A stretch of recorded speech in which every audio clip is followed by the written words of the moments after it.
Dungu Kuadrat, kader Demokrat lawan DS saja keroyokan kok nantang buzzer NKRI, ditulis oleh Anto Cahaya dari siwo.com.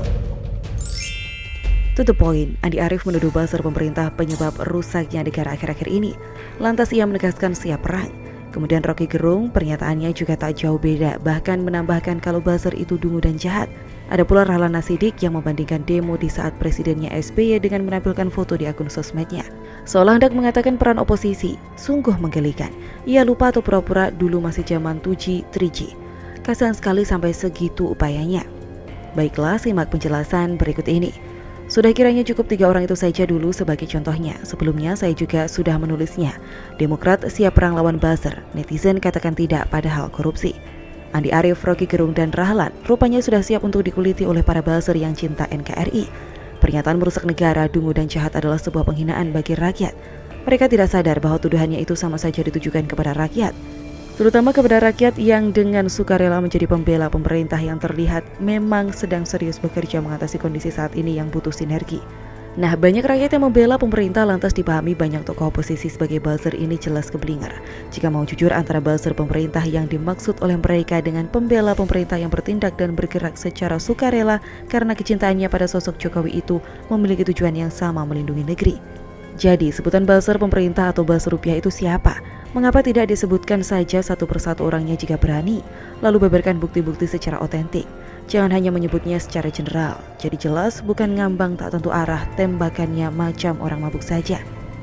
Apakah para kader Demokrat dan pengamat politik oposan yang pernyataannya cenderung menyesatkan itu tidak paham? Ada 170 juta rakyat Indonesia yang sudah melek internet. Ini sudah mulai masuk zaman 5G. Bangun, tidur kalian kelamaan miring pula. Ini bukan lagi zaman 2G atau 3G. Jadi jangan samakan kondisi sekarang ini dengan 10 atau 15 tahun yang telah lalu saat SBY sebagai presidennya. Ketika itu rakyat belum melek internet dan sosmed, karena smartphone juga tidak seperti sekarang yang dapat diperoleh dengan gampang. Era tahun 2000-an itu masih handphone Nokia atau BlackBerry itu pun masih terbatas. Apakah sampai di sini dapat dipahami? Sekarang ini zamannya big data, segala hal bisa jadi berita dan konten. Apa iya hal begini saja perlu diajari? Ini sekaligus jawab upaya play victim Rahlan. Jadi wajar jika sekarang ini sebagian besar masyarakat dapat melihat lebih dekat nyaris tanpa sekat. Cukup lewat layar sentuh mereka serasa ikut menjaga negara ini dari politikus dan pengamat sesat.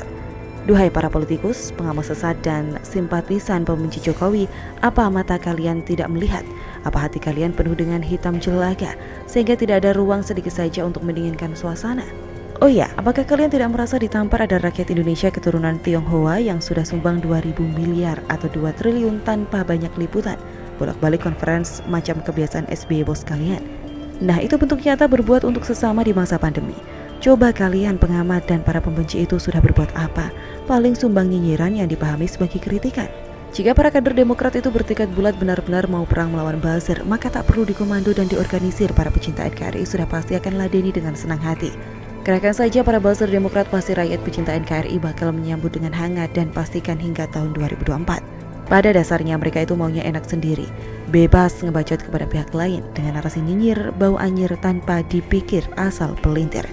Sedangkan rakyat disuruh diam, tak diperkenankan membela orang yang sedang direndahkan. Loh, lah kok enak?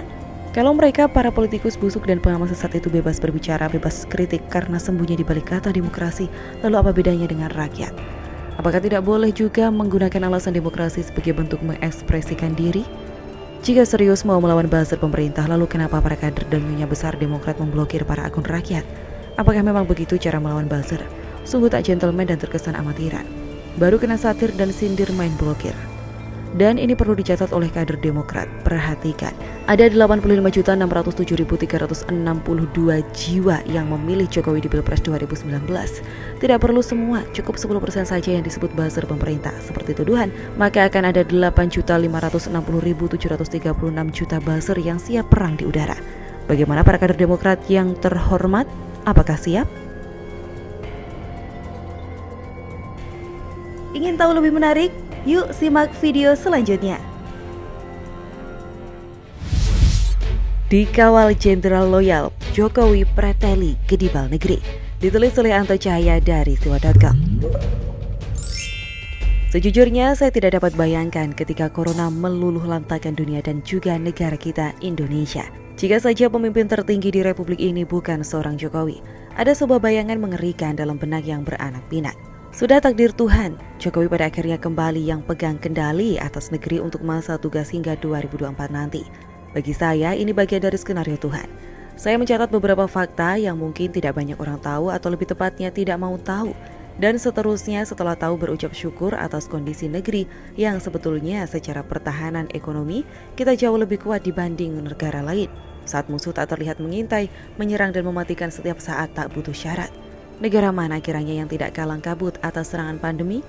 Negara-negara yang dulu dipuja-puja agar Indonesia meniru cara mereka dalam mengatasi pandemi, pada akhirnya juga kebobolan dan pontang-panting dibuatnya. Mereka kadang yang bersuara sumbang, tampak pinter, tapi keminternan keblinger. Itu hanya memandang dari permukaan saja. Padahal setiap negara memiliki sistem negara, demografi juga culture yang berbeda. Tidak dapat diadopsi begitu saja. Memang orang-orang yang tanpa sadar mendewakan sudut pandang kontekstual dan konseptual itu cenderung sempit pola pikirnya. Toh buktinya sekarang mereka juga nangis darah, menyaksikan rakyatnya meregang nyawa setiap saat. Pemimpin negara mana kiranya yang tak tersayat? Sebelum saya bicara inti sesuai tema kiranya patut saya sampaikan, perlu dicatat, selama siklus pandemi sedang tinggi-tingginya serang negara mereka, coba tengok sesaat saja negara mana yang tidak bobol juga pertahanan ekonominya.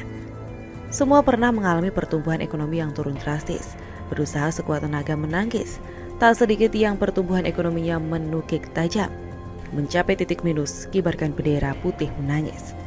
Baiklah, untuk memperkuat opini, saya akan tunjukkan fakta-faktanya. Tak perlu dari daratan Eropa atau Amerika, cukup negara tetangga. Bagaimanapun mereka pernah di posisi titik nadir, ekonomi mereka morat-marit.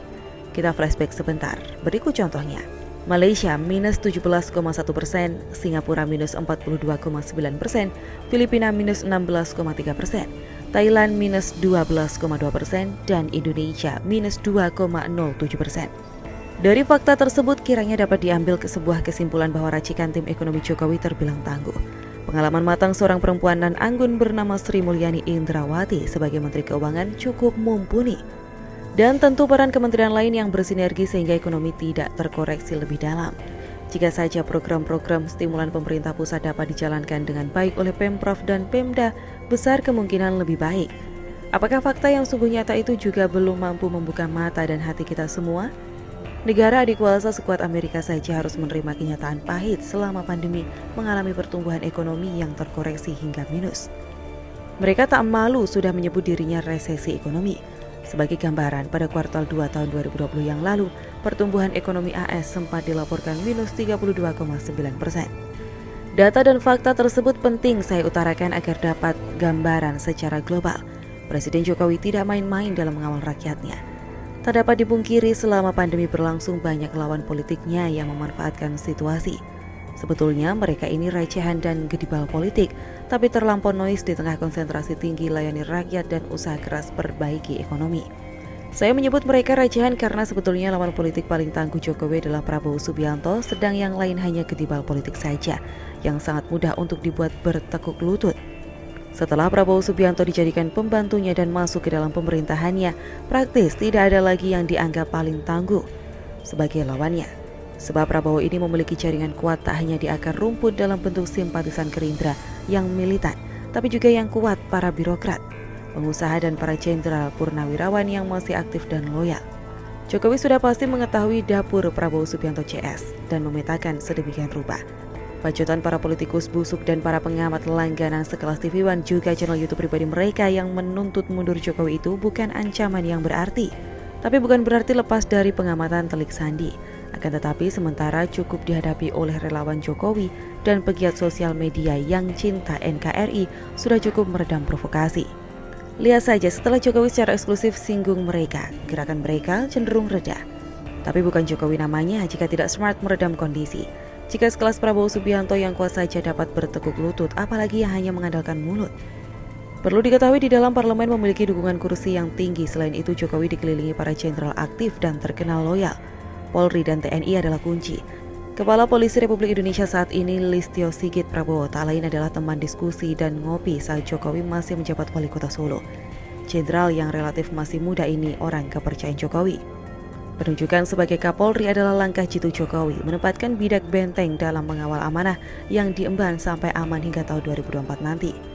Selain dari kepolisian, Jokowi juga menempatkan Panglima TNI yang sangat loyal.